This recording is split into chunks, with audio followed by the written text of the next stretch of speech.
Word power मेडी जी की video number 11 हम आपके लिए लेके आए हैं। सेशन 41 तक हम वीडियो नंबर 10 तक में हम आपको करा चुके हैं। अगर आपने नहीं देखी हैं तो आप प्ले लिस्ट में जाइए, वहाँ वर्ड पावर मेडी जी के नाम से सेशन फोल्डर होगा, आप उसमें देखिए, सीरियल वाइज पहले देखिए, फिर इस सेशन पे आइए। ठीक है, चलिए, तो इस चैप्टर में हम क्या पढ़ने वाले हैं? इस चैप्टर में हम पढ़ेंगे सेशन 42 से सेशन 44 तक। ठीक है, इसके बाद एक वीडियो और आएगी, इसमें 45, 46, 47 सेशन आपको कराया जाएगा और ये बुक कंप्लीट हो जाएगी। उसके बाद हम क्या करेंगे, हर सेशन की वीडियो अलग होंगी, यानी कि 47 सेशन 47 वीडियो।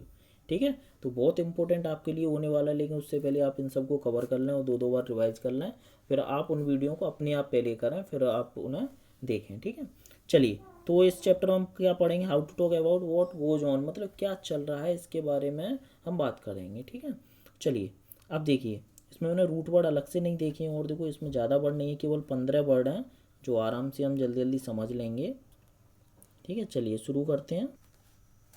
चलिए, देखो पहला वर्ड देखिए आप, इनरवेट। ई एक, आपको देखो मैं इसको समझाता हूँ। एक्सहॉस्ट हो जाना मतलब थक जाना, इनरवेट माने क्या होता है? थक जाना।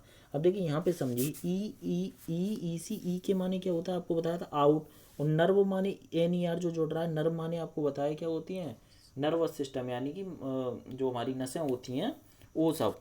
तो एक चीज़ बताइए कि नर्व यानी कि नसों में थकान आ जाना का मतलब क्या है? क्या आप माइंडली इतना थक गए हो, इमोशनली थक गए हो, माइंडली थक गए हो। ठीक है, मतलब फिजिकली नहीं, आप पढ़ाई कर करके मैं कहूँगा इनरवेट हो गए हो। ठीक है, एनर्जी आपकी डाउन हो गई है, तो इसका मतलब हो गया to make emotionally tired. Exhaust हो जाना मतलब मानसिक रूप से थक जाना। ठीक है, तो इनरवेट माने क्या? मानसिक रूप से थक जाना। आपको समझ में आया वो कहाँ से बना है? अब देखो सिनर्जी पे आओ, देखो SYN CON, ये सारे वर्ड जहाँ भी आते हैं आपको बताया इसका मतलब साथ होता है। अब देखिए एक रूट वर्ड और है यहाँ पे, इर्गोन। ठीक है, इर्गोन माने क्या होता है? काम होता है। आपको बताया देखो वर्ग का जो वो होता है, मात्रक जो होता है वो आपको पता है क्या होता है? अर्ग होता है। तो अर्गोन वहीं से तो है, यहीं से तो बना है अर्ग। ठीक है, तो ये working together for greater effect, मतलब एक ज़्यादा इफेक्ट के लिए साथ साथ काम करना क्या कहलाता है? सिनर्जी कहलाता है। ठीक है, तो सिन माने साथ, अर्गन माने हो गया काम, तो साथ साथ काम करना। ठीक है, अब देखो कैस्टिगेशन पे आओ। कास्टिगेशन माने क्या होता है? टंग लेसिंग। टंग लेसिंग का मतलब होता है TUNG, टंग लेसिंग का मतलब होता है जीभ से लताड़ना। जीभ से लताड़ना मतलब डांटना। तो कास्टिगेट माने होता है पनिश, दंड देना, लेकिन कास्टिगेशन का मतलब होता है दंड देना, लेकिन कैसे? मौखिक रूप से। ठीक है, डांट देना। क्लियर? तो अब देखो इसके कास्टिगेशन के कुछ रूट वर्ड और हैं। रिब्यूक भी आपको याद रखना है, रेप्रीमेंड माने आपको याद रखना है, सेंसर माने आपको याद रखना है। ठीक है, क्लियर?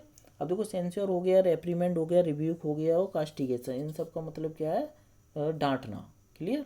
तो रेप्रीमेंड, सेंसर, रेप्रीमेंड, रिब्यूक और कास्टिगेशन चारों क्या एक दूसरे के रूट वर्ड हैं। ठीक है, क्लियर?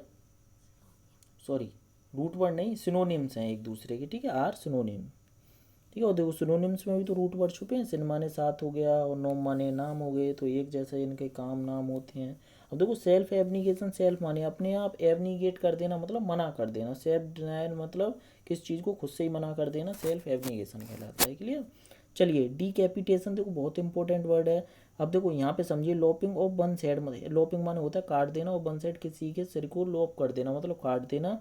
अब देखो ये वर्ड समझो कहाँ से आया है। डी मीन्स होता है नेगेटिव सब्जेक्ट, डी मतलब डाउन होता है, डाउन मतलब नीचे गिरा देना। कैपिटिस माने होता है हेड। अब देखो डी कैपिटेशन, कैपिटिस माने हो गया हेड। अब देखो इसको रूट वर्ड को कैसे याद रखोगे, ये इंपॉर्टेंट है। कैप माने कैप कहाँ लगाते हो भाई? हेड पे लगाते हो ना, सिर पे, तो कैपिटिस माने हो गया सिर, और डी माने हो गया डाउन, है ना? तो डाउन मतलब डाउन कर देना हेड को, इसका मतलब हो गया सिर को काट देना। ठीक है, तो डिकैपिटेशन माने हो गया सिर को काट देना। आपने देखो पिक्चरों में देखा होगा, पहले राजा महाराजा में भी देखा होगा, सिर धड़ को अलग, सिर को धड़ से अलग कर देते, यानी कि डी कैपिटेट कर देते थे वो। ठीक है, तो डिकैपिटेशन हो गया सिर को धड़ से अलग करना। अब देखो रिकैपिचुलेशन आओ। रिकैपिचुलेशन बहुत इंपॉर्टेंट वर्ड है। देखो कैपिटी आपको पढ़ा है, कैपिटिस माने क्या था? कैपिटिस माने था हेड, यानी, और री माने था वापस से, तो वापस से हेड पे आना, वापस से हेड पे आना। अब देखो इसका जनरली मीनिंग क्या लगता है? आपने पूरी बुक पढ़ ली, अब बुक के वापस आप फिर से आगे, कहने का मतलब है मैं आपसे कहूँ कि भाई रिवाइज करो इस चीज़ को, समराइज करो, समराइज का सारांश निकालो। तो इसका मतलब क्या? रिकैपिचुलेशन करना। रिकैपिचुलेशन करना मतलब वापस से उसके सिर पे आ जाना, किताब के पे, है ना? तो जनरली मीनिंग तो ये है, लेकिन रूट वर्ड से आप समझ रहे हो ना, वापस के सिर पे आ जाना, इसका मतलब ये नहीं किताब के सर पे बैठ जाओ आप। ठीक है, तो रिकैपिचुलेशन का मतलब होता है गो बैक एंड समराइज, मतलब वापस आना और उस चीज़ को रिवाइज करना। तो इसका जनरली मीनिंग क्या होगा, REVI ऐसी रिवाइज करना, क्लियर, रिकैपिचुलेशन करना है, ठीक है। तो आप भी रिकैपिचुलेट करते रहा करो रूट वर्ड को। अब देखो कैपिचुलेशन समझो, तो कैपिटिस, वही कैपिटिस माने क्या है, हेड है, तो कैपिटुलेशन माने हो गया सिर को सरेंडर कर देना, कहने का मतलब है आत्मसमर्पण कर देना, सरेंडर कर देना, ठीक है। तो अब देखो वापस से हम देखो सिर से थोड़े से रूट वर्ड जो अभी हमने पढ़े हैं वापस से पढ़ते हैं। देखो डी कैपिटेशन, डी माने होता है डाउन कर देना, कैपिटेशन मतलब सिर को काट के अलग कर देना, तो डी कैपिटेशन माने क्या हो गया, सर को धड़ से अलग कर देना। रिकैपिचुलेशन माने क्या, री माने फिर से सिर पे आना, इसका मतलब क्या है कि भैया रिवाइज करना। कैपिचुलेशन मतलब होता है सर को झुका देना, कहने का मतलब सरेंडर कर देना, ठीक है। चलिए अब देखिए आगे बढ़ पढ़ते हैं हम, तो ज़्यादा वर्ड नहीं है, बस 6-7 वर्ड और हैं इसमें। अब देखिए सिमुलेशन क्या होता है, सिमुलेशन माने होता है कॉपी ऑफ समथिंग, सिमुलेशन माने होता है कॉपी। देखो सिमुलो मीन्स होता है कॉपी, तो सिमुलेशन माने क्या हो गया, कॉपी ऑफ समथिंग, किस चीज़ की कॉपी होना। देखो सिमुलेशन ये जो यूज होता है इलेक्ट्रिक फील्ड में यूज होता है, जो आप देखते हो 2-3 तरह के जो सर्किट बना लिए जाते हैं एक जैसे प्रयोग करने के लिए, उन्हें हम क्या कहते हैं, सिमुलेशन कहते हैं, ठीक है।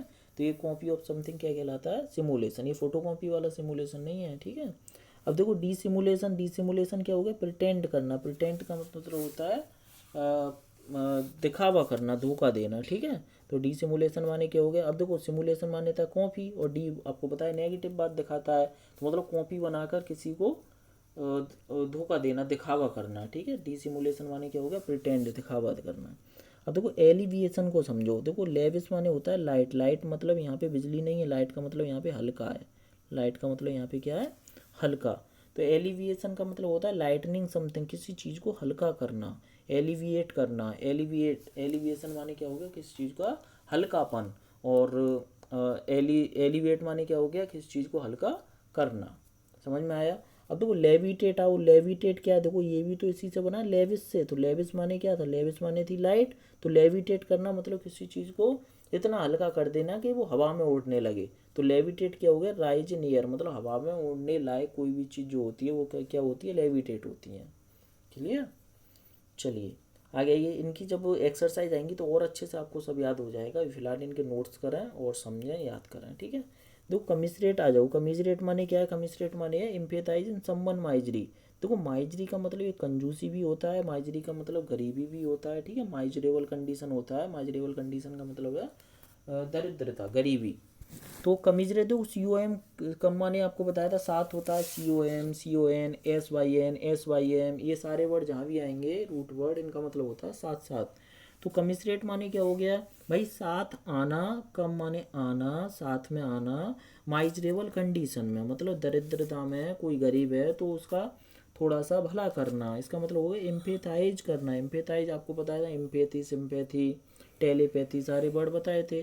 तो यानी कि सिंपैथी मतलब सहानुभूति रखना किसी की गरीबी में, ठीक है। तो कमिजरेट करना, ठीक है। अब देखो बेसिलेशन आओ और ऑक्सीलेशन आओ, ये दो वर्ड एक दूसरे जैसे ही हैं। देखो बेसियो माने आप एक चीज़ याद रखो, इसका मतलब होता है मूव ऑन होना, मतलब किसी चीज़ का घूमता रहना, चलते रहना। तो बेसिलेशन माने हो गया swinging back and fourth in indecision.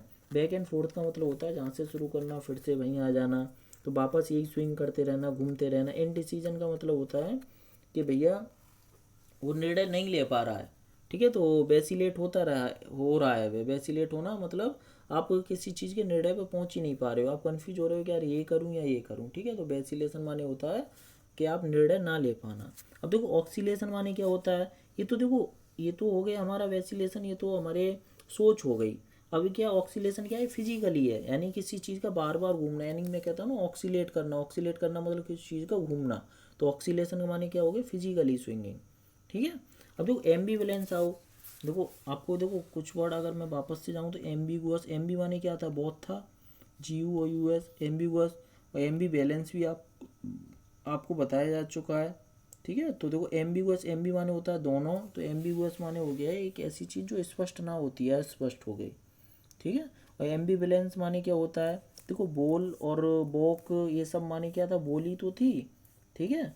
अब देखो BOL जो था वो बॉल माने एक, देखो टू बिस भी था, टू बिस, ठीक है। वो सॉरी बॉल माने बोली नहीं थी, बॉल माने क्या टू बिस था, वो BOC बॉक था, ठीक है।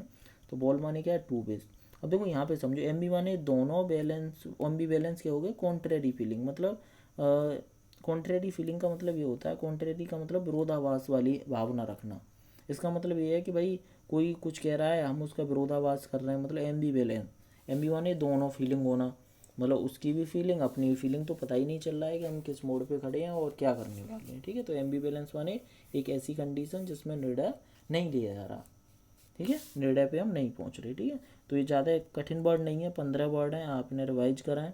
तो अगर आपको ये वीडियो अच्छा लगा है, ये सेशन अच्छा लगा है, तो वीडियो को लाइक ज़रूर करें, शेयर करें, सब्सक्राइब करें चैनल को अगर आप नए आए हैं तो, और इनके नोट ज़रूर बना लें। मैं बार बार कह रहा हूँ, बहुत इंपॉर्टेंट बुक है। इसके बाद हम इनके सेशन की वीडियो लेके आएंगे। ठीक है, थैंक यू, धन्यवाद, जय हिंद, जय भारत।